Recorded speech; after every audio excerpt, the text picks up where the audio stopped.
Guys, so this is Akari, Luna's first daughter. It's a singleton. She is our super needy Sheba.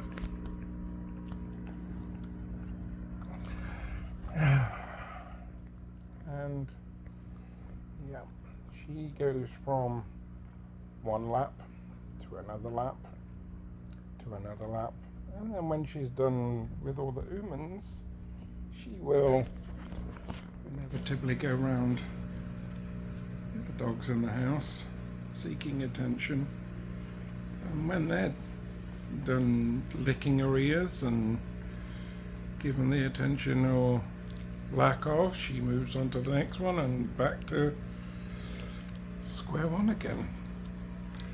Hi baby. But yeah, she is, as much as she is needy, she is just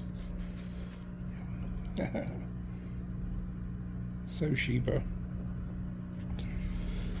Anyway, we're all trying to be quiet at the minute, aren't we? Because Mummy has just had babies.